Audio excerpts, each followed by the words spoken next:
This episode of Destructoid is brought to you by Carbonite. Coming up on Destructoid, we're talking about Far Cry 3, because if I don't, they're going to feed me to that tiger. All that and more coming up on Destructoid.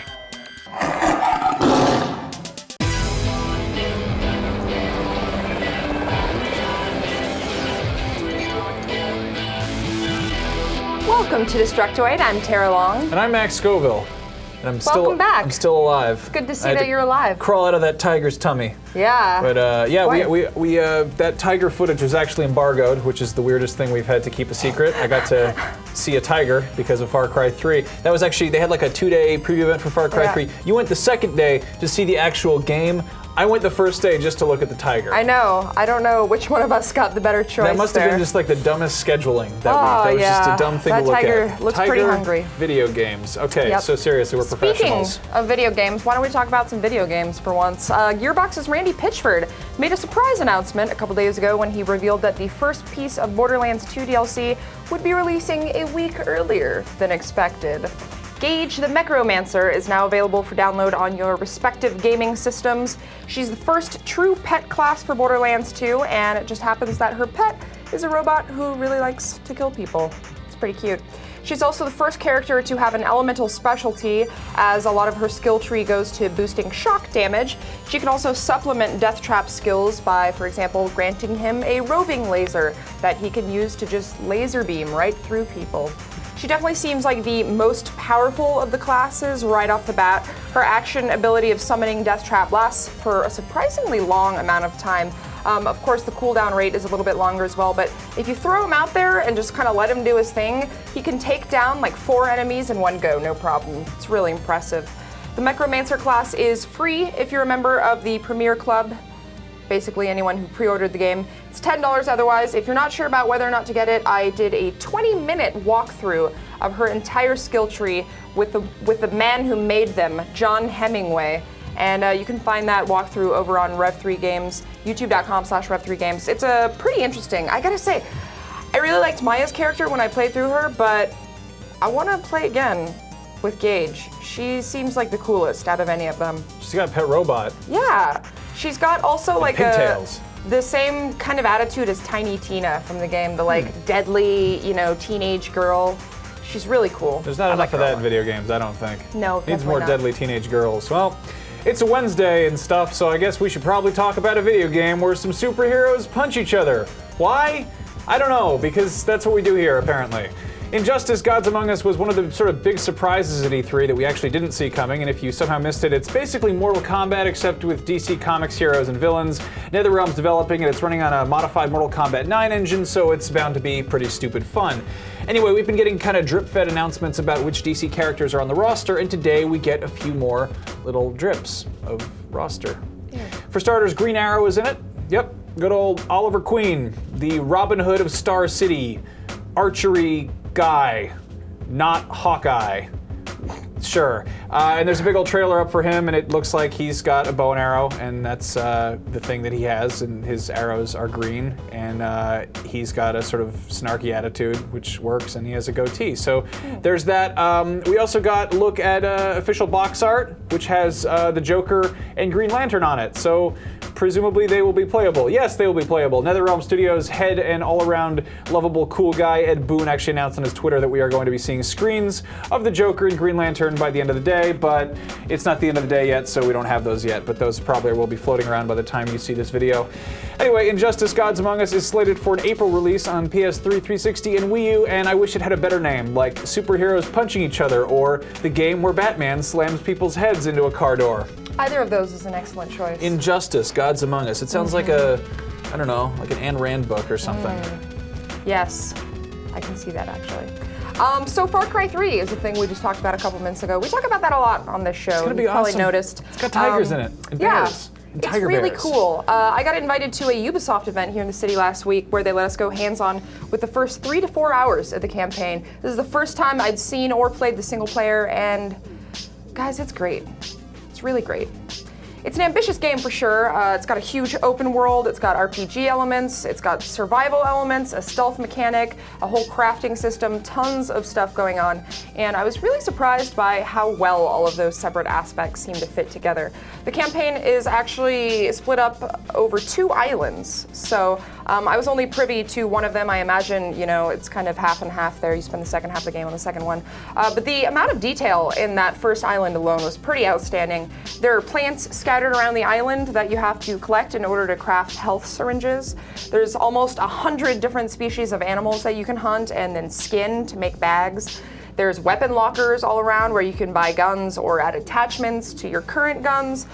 All of these things appear on your mini-map, so they're really easy to find. It really encourages exploration. And there's also quite a bit of room for different playstyles as well. The skill tree, which I finally got a good look at, has 3 different specialties. There's the Heron, which focuses on improving your mobility and ranged weaponry skills. Then there's the Shark, which includes health and assault-related skills. And then there's the Spider tree, which improves your stealth and survival abilities.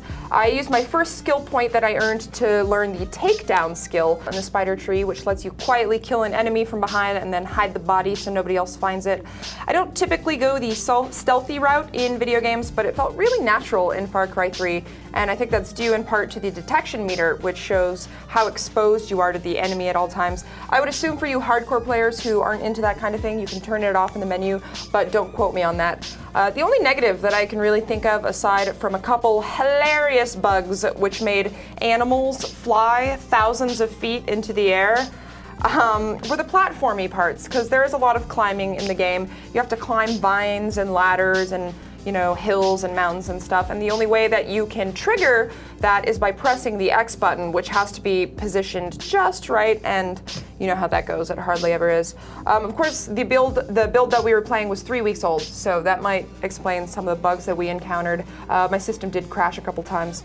Either way, bugs aside, I was super impressed with everything I saw. After my playthrough, I had a chance to sit down with the game's producer, Dan Hay, and pick his brain. We talked all about the narrative, the quest system, the different kinds of drugs in the game, all sorts of zany stuff. So if you know what's good for you, then go over to youtube.com/rev3games and watch that interview. There's no live tigers in it, but... You should go watch. Maybe they're going to put up my interview with the live tiger that I did. They won't. Maybe they will. Who knows? They won't. Who that knows? tiger had nothing interesting to say. Anyway, I'm not sure how much of our audience is old enough to actually remember Wing Commander, but if you're unfamiliar, it was a hugely popular series of spaceship simulation PC games in the early 90s, which resulted in numerous spin-offs, toys, trading cards, a TV show, and a massive flop of a feature film, which I think has like 11% on Rotten Tomatoes. And it might have had a hand in derailing the franchise. In the last decade, not much has been going on with Wing Commander, and its creator Chris Roberts, who happened to be the director of the film, has been laying pretty low. That is, until today at GDC Austin, where he announced his latest project, Star Citizen. Star Citizen is being developed by Roberts' new studio, Imperium Games, and it's going to be a space combat sim, much like Wing Commander, but sounds like much more ambitious.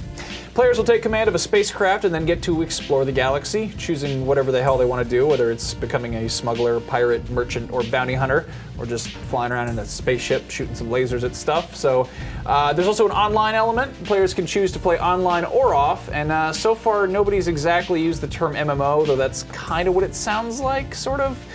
As for the money end of things, Star Citizen will not be subscription-based. It'll be a one-time purchase of $60 and the option to buy real in-game customizations with actual money, I guess.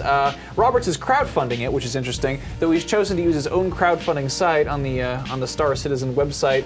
It's at $128,000 right now, and Roberts aims to reach $2 million in the next month, which is, like I said, ambitious.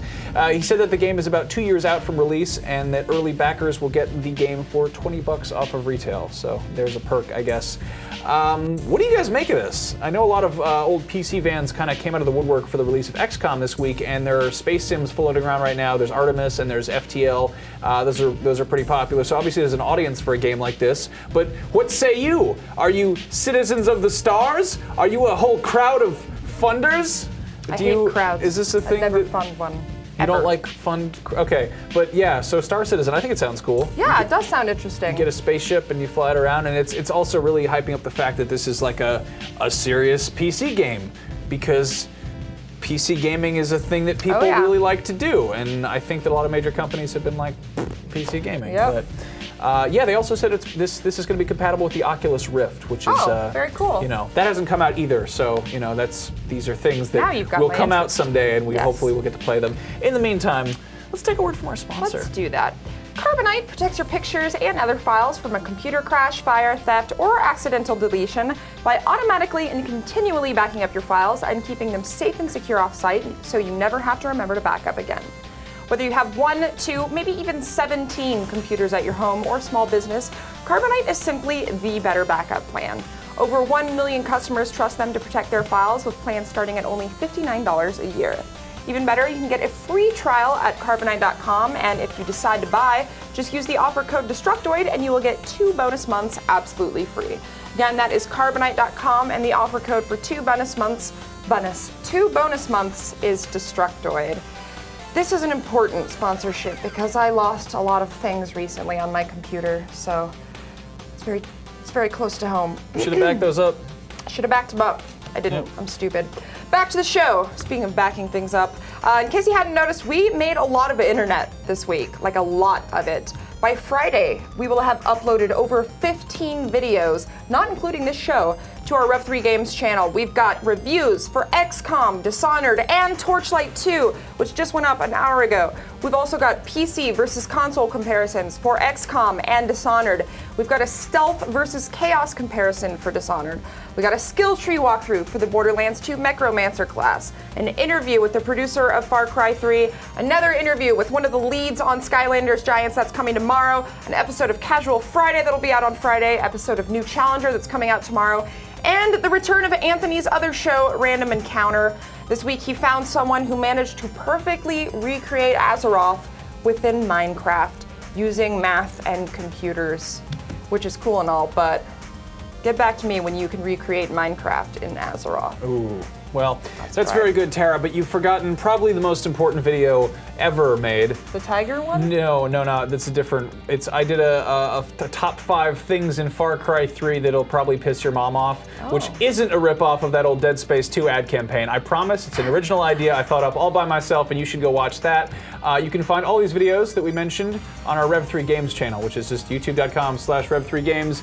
And if you can't find them for some reason, it's because they're not up yet, and you should subscribe so that you can pounce on them like a furious jungle cat when they are suddenly uploaded. We're going to be back here on Friday for another one of our live shows, and that's happening at 3:30 p.m. Pacific Daylight Time right here on youtube.com/Dtoid, and we would love it if you would join us. Speaking of youtube.com/Dtoid, we mentioned Retro City Rampage is out this week. We're in the game, right? Oh, yeah. On this very channel right here, there's actually a tutorial video for how you can get your in-game faces to look like these beautiful faces right here. 2 games this month. That's Yes. right. What now, Mom? Yeah. In your face, college diploma. Pretty fancy. Anyway, that's here. And Yeah.